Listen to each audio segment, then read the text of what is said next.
Hello everybody, this is Peter. I'm in St John the Baptist Cathedral. It's my second bit of filming, looking at the magnificent stained glass window at the back of the church.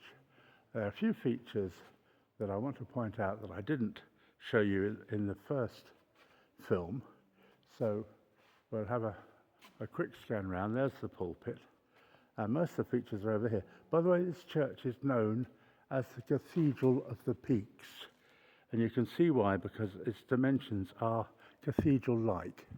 I'm sure there are cathedrals somewhere that are smaller than this parish church. It's open to the public, of course, and very nice it is too to be able to wander around.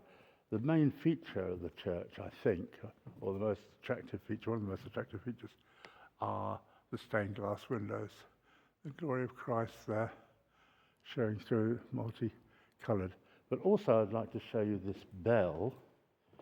Now, this bell could be named after a friend of mine called Gabriele, who's with a chest tub, but it isn't. It's a 14th century bell.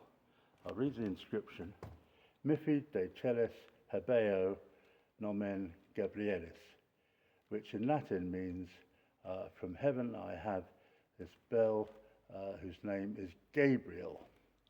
14th century, which is, of course, well, you didn't know that, it's the year of this church. Now, the 14th century is famous for lots of things, as all centuries are, including the Great Plague, which, if memory serves me, was around about the 1340s, which I think also wiped out about a third of the population of this land. And there is a village near here called Eyam, which is spelled E-Y-A-M, which shut itself off from the plague because they realised that it was contagious, infectious, and the only way they could avoid all dying of the plague was just to shut themselves off completely from everybody else. So that was a sort of pioneering and very intelligent idea for the villagers of Eyam. We're not at Eyam, we're at the 14th century church. So the question arises, was this church built before, during, wouldn't have been during, or after the plague? And it's a big church. It would have taken decades. I can only guess. So it's very interesting to see where they built the church, then they had the plague, or where they had the plague, then they built the church. Now these are two, this is a tomb.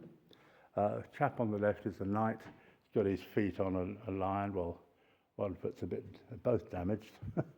And his lady wife is next to him.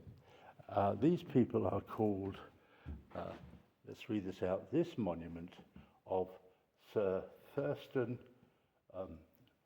or Bower, and the Lady Margaret, his wife, and this southern chapel in the transept. Now the rumour has it, there's a little write-up here which I shall show you, that this chap Sir Thurston Bower never existed.